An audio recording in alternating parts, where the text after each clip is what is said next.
नाज़रीन, ये बात ज़हन में रखनी चाहिए कि ये जगह किसी आम शहर की तरह नहीं है। यहाँ गर्मी की शिद्दत अक्सर 50 डिग्री से भी ऊपर पहुंच जाती है।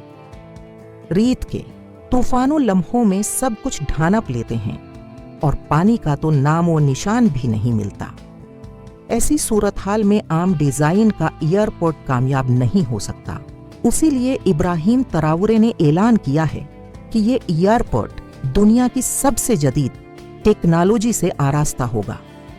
सबसे पहले बात करते हैं तवानाई की। ये एयरपोर्ट मुकम्मल तौर पर शमसी तवानाई यानी सोलर एनर्जी पर चलाया जाएगा। रेगिस्तान में सूरज की रोशनी बेपुनाह मिकदार में मौजूद है और इब्राहिम ने फैसला किया है कि इस ताकत को ज़ाये करने के बजाय एयरपोर्ट की लाइटिंग, कूलिंग सिस्टम्स और दीगर ज़रूरियात के लिए इस्तेमाल किया जाए। इस तरह ये मंसूबा माहौल दोस्त भी होगा और बिजली की कमी का शिकार भी नहीं होगा। जहाँ तक रनवे का ताल्लुक है, इसका डिज़ाइन भी गैर मामूली होगा। आम रनवेज के बराकस यहाँ खास कोटिंग की जाएगी ताकि रियत के तूफान और शदीद गर्मी से कोई नुकसान न पहुँचे। हवाई जहाज़ों के पहियों के लिए जदीद एंटी डस्ट टेक्नोलॉजी लगाई जाएगी ताकि रेत इंजन के अंदर दाखिल न हो। टर्मिनल की इमारतें बाहर से देखने में रेगिस्तान के टेलों जैसी लगेंगी, लेकिन अंदर से निहायत जदीद और आरामदा होंगी। कूलिंग सिस्टम भी अपनी नवैयत का अनोखा होगा। इमारतों के अंदर ज़ेरे ज़मीन पानी के ज़खायर और खुसूसी डीजर्ट कूलिंग मशीनें इस्तेमाल होंगी जो गर्मी को कम करेंगी। मुसाफिरों के लिए ऐसी आरामदेह सहूलियात बनाई जाएंगी कि लोग दुबई और दोहा के एयरपोर्ट्स को भी भूल जाएंगे। ये मंसूबा सिर्फ सहूलत के लिए नहीं, बल्कि एक पैगाम है कि बर्किना फासो जदीद टेक्नोलॉजी के इस्तेमाल में किसी से पीछे नहीं। ये वो एयरपोर्ट होगा जो आने वाले वक्त में दुनिया के इंजीनियर्स के लिए एक मिसाल बनेगा। दोस्तों, याद रखें कि किसी भी बड़े मंसूबे की असल तकमील तब होती है जब उसके उसरात अवाम तक पहुंचें। इब्राहिम तरावरे ने रेगिस्तान के बीचों बीच एयरपोर्ट का ख्वाब सिर्फ अपनी हुकूमत की शान बढ़ाने के लिए नहीं देखा, बल्कि उसका सबसे बड़ा मकसद अपने अवाम को रोजगार और सहूलत फराहम करना है।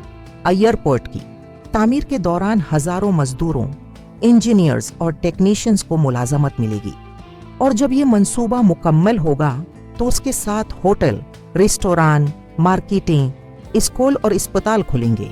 इसका मतलब ये है कि रेगिस्तान का संसान इलाका रोजगार का नया मरकज बन जाएगा। मकामी लोग जो कभी दूर दराज शहरों में मजदूरी करने पर मजबूर थे, अब वो अपने ही इलाके में अच्छी नौकरियां कर सकेंगे। जरा सोचें, ये रेगिस्तान ऐसा मकाम है जहां से न सिर्फ पूरे अफ्रीका बल्कि यूरोप और मशरक़ वस्ती पर भी नजर रखी जा सकती है। इमरजेंसी के वक्त ये जगह फौजी तैयारों की लैंडिंग के लिए बेहतरीन साबित होगी। किसी भी बैरूनी खतरे या अचानक हमले की सूरत में ये एयरपोर्ट फौज के लिए एक मजबूत अड्डा बन जाएगा। यहाँ से दुश्मन की सरगर्मियों पर नजर रखना और फौरी कार्रवाई करना मुमकिन होगा। उसके अलावा ये मंसूबा माहौल दोस्त और ग्रीन प्रोजेक्ट भी होगा। इब्राहिम का वजन ये है कि इस एयरपोर्ट के अर्दगर्द लाखों दरख्त लगाए जाएं ताकि रेत के तूफान रोके जा सकें। ये दरख्त न सिर्फ एयरपोर्ट को महफूज करेंगे बल्कि अर्दगर्द के माहौल को भी बदल देंगे।